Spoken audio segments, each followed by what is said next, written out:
In 2012, there were 2,400 breweries in the USA. In 2022, just 10 years later, there are more than 9,500. This explosive growth stems from the popularity of craft beers. Craft beer consumption currently makes up about 14% of the beer market and could double in the next 5 to 10 years. The limiting factor will be the supply of hops.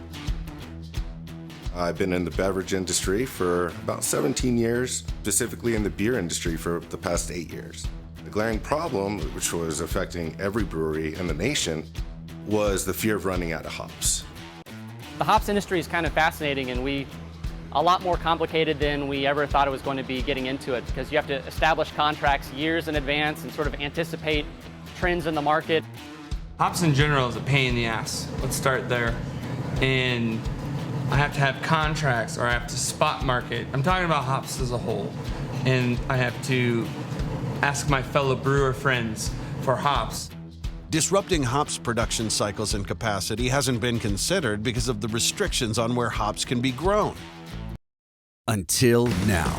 Pure Earth Agritech is about to completely disrupt the hops industry by becoming the first commercial hops grower to grow hops year-round on a large-scale basis.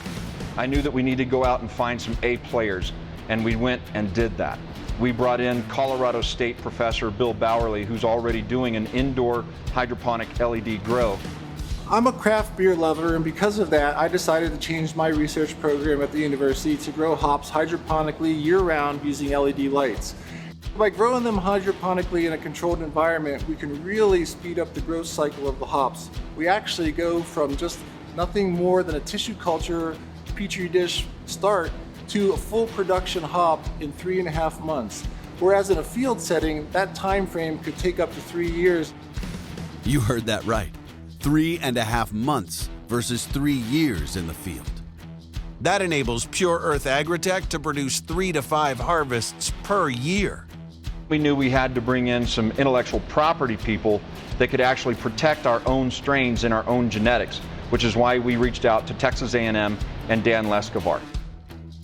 You can modify the growth and development of the plant, that otherwise you are not going to do only just by genetic itself, but you have the genetic potential, then you are using the management component to really enhance the plant, so to speak, and create a much better plant that is efficient for nutrients, efficient for water uptake, efficient for the synthesis of phytochemicals or bitterness compound.